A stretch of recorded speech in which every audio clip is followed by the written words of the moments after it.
नमस्ते सम्पूर्णमा। आज प्रतिनिधि सभाको चुनावको दिन सबैजना बिजी हुनुहोला।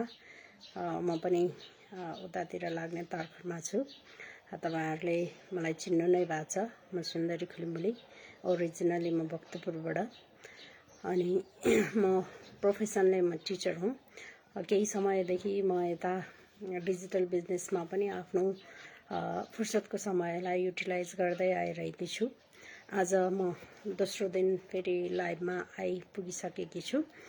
हिजो हामीले डिसिप्लिन र मोटिभेसनका केही कुराहरू गरेका थियौं।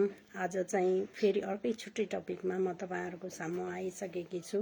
अब मान्छेहरूले जुनसुकै कामहरू गर्दाखेरि काम गरौं कि नगरौं, अब यसले कस्तो हुने होला, राम्रो हुन्छ कि हुँदैन, फेरि आफ्नो लगानी डुब्ने पो हो कि भन्ने सोचाइले गर्दाखेरि मान्छेहरूलाई काम सुरु गर्न ढिलो भइसक्छ।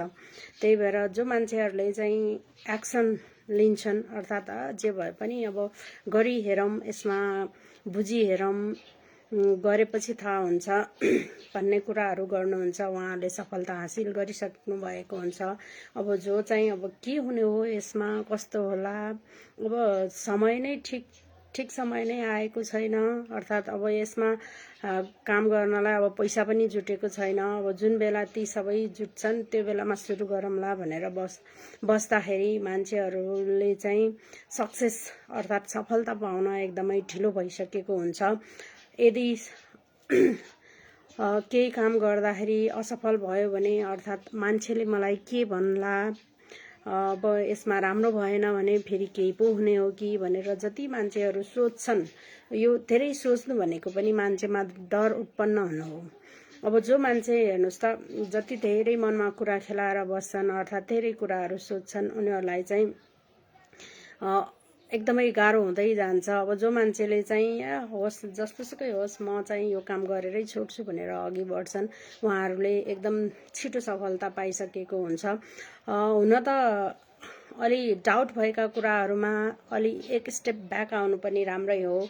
तर मैले चाहिँ यहाँ के कुरा गरिरहेकी छु भन्दाखेरि म डिजिटल बिजनेसको बारेमा तपाईहरुसँग कुरा गर्दैछु। यो चाहिँ एकदम राम्रो भएको कारणले गर्दाखेरि यसमा चाहिँ जसले धेरै सोचेर टाइम खर्च गरिरहेको हुन्छ, उहाँहरूले चाहिँ सफलता हासिल गर्न एकदमै ढिलो हुन्छ। त्यही भएर धेरै सोच्नु पनि कहिलेकाहीँ फाइदा हुन्छ भने अब यो डिजिटल बिजनेसको सन्दर्भमा चाहिँ धेरै सोचेर बस्नाले हामीले कुनै पनि प्रगति गर्नको लागि पनि ढिलो हुने हो कि भन्ने लाग्छ। यसकारण धेरै सोच्नु भन्दा पनि के रहेछ भनेर यसभित्र छिरेर तपाईहरुले एक्सन लिनुभयो भने निश्चित रूपमा हाम्रो त प्रगति भइरहेको छ, तपाईको पनि हुनेछ भनेर तपाईहरुले पनि यसलाई छिटो डिसिजन लिएर आउनुभयो भने हामीसँगै चाहिँ हातेमालो गर्दै अगाडि बढ्न पनि सक्छौं। यदि तपाईहरु जोडिन चाहनुहुन्छ भने मेरो वेबसाइट रहेको छ www.naraynsundari.com। त्यसमा तपाईले आफ्नो इमेल र आफ्नो नाम चाहिँ सबमिट गरेर हेर्न सक्नुहुन्छ।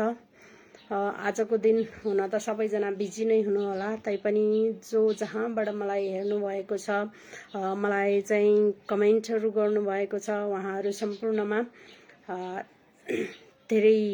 धेरै आभार व्यक्त गर्दछु। साथै पछि हेर्नु हुनेहरूलाई पनि म हृदयदेखि नै न्यानो आभार व्यक्त गर्न चाहन्छु भन्दै तपाईहरुको दिन शुभ रहोस्। हस्, धन्यवाद।